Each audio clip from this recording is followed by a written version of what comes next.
बोलिए प्रेम से श्री सद्गुरु महाराज की जय।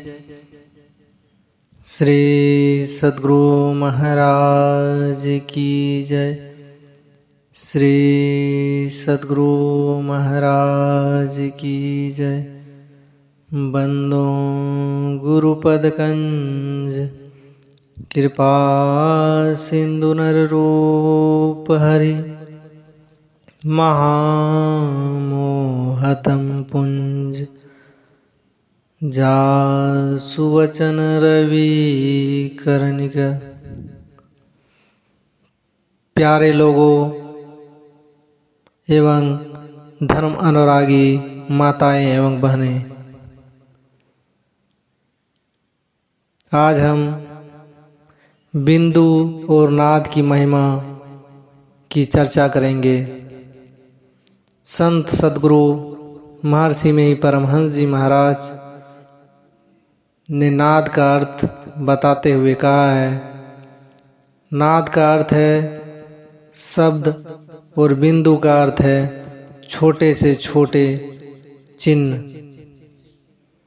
पाठशाला में पढ़ने वाले विद्यार्थी पढ़ते हैं कि जिसका स्थान है परिमाण नहीं है, वह बिंदु है, वह इतना छोटा है कि उसका बाँट नहीं हो सकता।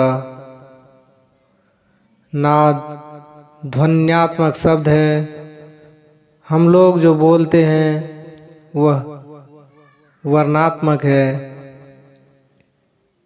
बाजों का शब्द ध्वन्यात्मक आहत नाद है, परंतु जिस नाद का भी वर्णन किया जा रहा है वह आंतरिक अनाहत ध्वन्यात्मक नाद है। जो ईश्वर को मानने वाले हैं वे ईश्वर को सबसे पूर्ण मानता है। ईश्वर के पहले कुछ और था, मानना नहीं और माना नहीं जा सकता।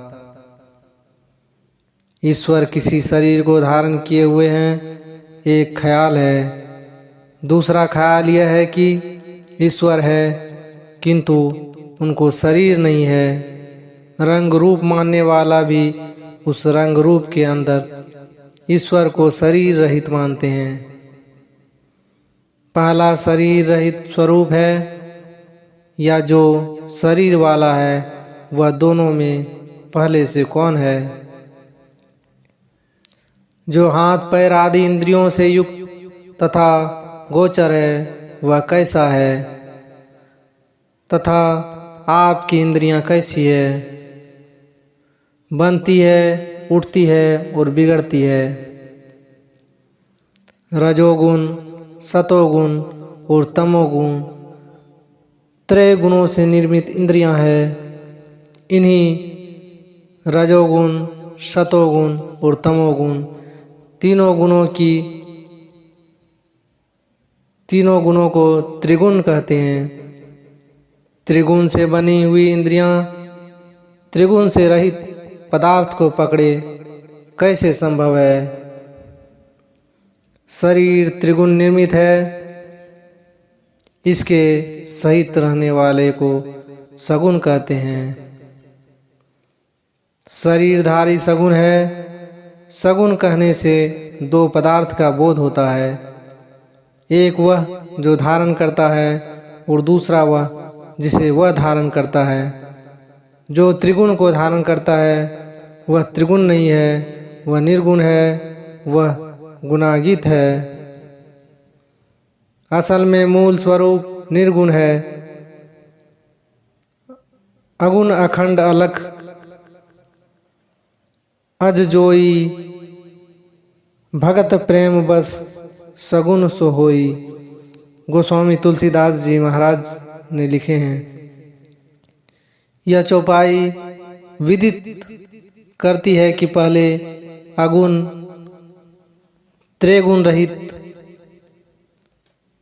अखंड खंड रहित, अलख जो नेत्र ज्ञान से बाहर है, अज जो कभी जन्मा नहीं, जो हुई नहीं वही भक्ति के प्रेम व सगुण होता है, यानी त्रिगुण को धारण करता है।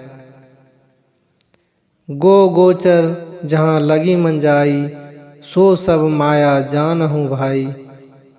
इस सिद्धांत से कोई भी इंद्रियां गोचर रूप माइक होगा, चाहे वह दिव्य क्यों न कहलावे, चाहे वह स्थूल इंद्रियों से दर्शन हो अथवा सूक्ष्म या दिव्य दृष्टि से दर्शन हो। इस तरह के माइक दर्शन को निर्गुण निर्मायिक स्वरूप का दर्शन कहा जाता है और कहा जा सकता भी है। यह गोस्वामी तुलसीदास जी महाराज का विचार है। मूल स्वरूप परमात्मा का निर्गुण है, वहाँ पर रूप या दृश्य नहीं है। निर्गुण अरूप ईश्वर पहल क्या बनावेगा, नाद को अथवा बिंदु को, पहले रूप को या अरूप को। अरूप रूप से सूक्ष्म है, रूप स्थूल है और अरूप सूक्ष्म है। पानी देखने में आता है और हवा देखने में नहीं आता। पानी स्थूल है और हवा सूक्ष्म है। यह जो पंच भौतिक है, आकाश सबका मूल है। पहले आकाश है, तब वायु। आकाश अदृश्य है, इससे उत्पन्न वायु भी अदृश्य है। फिर वायु से अग्नि, अग्नि से जल और जल से पृथ्वी, ऐसे क्रमशः पांचों तत्व बने हैं। पृथ्वी से जल, जल से अग्नि और अग्नि से हवा सूक्ष्म है। पृथ्वी, जल और अग्नि दृश्य है, हवा और आकाश अदृश्य है। आकाश से वायु उत्पन्न हुआ, वह आकाश अदृश्य और हवा भी अदृश्य है। पर्याप्त यह कि अदृश्य से अदृश्य उत्पन्न हुआ, परंतु कुछ भेद रहित और भेद सहित है। भेद यह कि आकाश स्पर्श रहित और हवा स्पर्श सहित। एत एव आकाश सूक्ष्म और हवा स्थूल है। इसी प्रकार निर्गुण अलग ईश्वर से सृष्टि के आदि में जो उत्पन्न हुआ, वह ईश्वर की सूक्ष्मता से न्यून सूक्ष्मता रूप अदृश्य ध्वन्यात्मक नाद हुआ। बाद रूप अर्थात सब रूपों का बीज बिंदु उस नाद से उत्पन्न हुआ। बिंदु दृश्य जगत का उपादान कारण हुआ और अदृश्य जगत नादात्मक हुआ। जहाँ नाद और दृष्टि दोनों है, वह दृश्य जगत है। दृश्य जगत का मूल बिंदु है। कुछ नक्शा बनाने में पहले बिंदु होगा। दृश्य जगत का जहाँ अंत होगा, वह भी एक बिंदु पर होगा। नाद तो वह चीज है जिसे सृष्टि के आदि में परमात्मा ने सृजन किया। एक बिंदुता प्राप्त होने अर्थात बिंदु पर आरूढ़ हो जाने से दृश्य जगत के अंत तक जा पाओगे। बिंदु ध्यान से दृश्य जगत से छूट जाएगा, दृश्य का आवरण छूट जाएगा। नाद ध्यान से क्या होता है सो सुनो। नाद में अपने उद्गम स्थान पर खींच लाने का गुण होता है।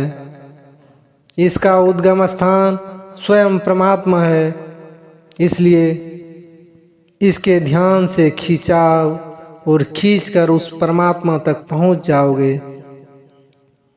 हम लोग जो प्रतिदिन संत स्तुति में बिंदु ध्यान विधि, नाद ध्यान विधि सरल सरल जग में प्रचारी गाते हैं, सो बिंदु और नाद ध्यान की यही महिमा है। बोलिए प्रेम से श्री सद्गुरु महाराज की जय।